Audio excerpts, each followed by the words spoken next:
antamaan osan asunnostani sitä tarvitseville ja kaiken irtaimiston köyhille ja palaamaan Kiovaan omaan seurakuntaan.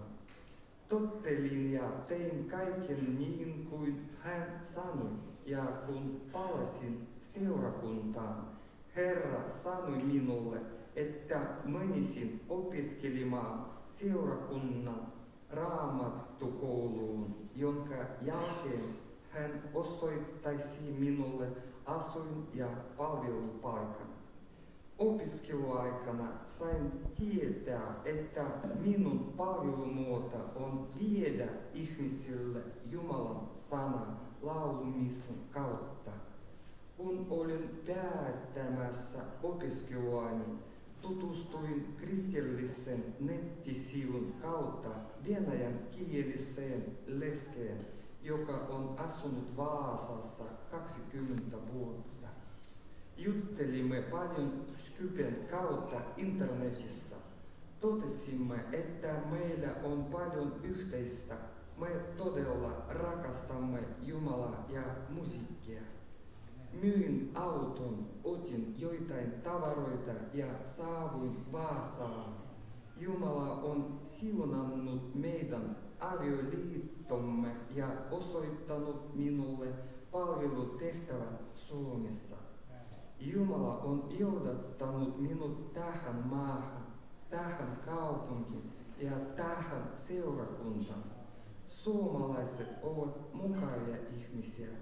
Olen opiskellut suomen kieltä aikuiskoulutuskeskuksissa vuoden verran.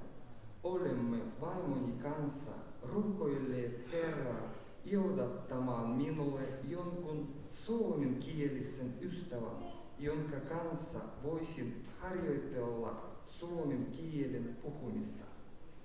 Taivaan Isä kehottaa minua oppimaan laulamaan hyvin ja ylistämään hänen nimeään suomen kielellä.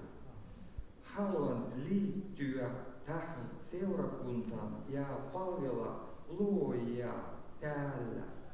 Rakastan teitä Jumalan kanssa ja kiitän Jumalaa kaikista, jotka ovat kokoontuneet tänne hänen nimissään. Kaikki kunnia Herralle.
siunaa.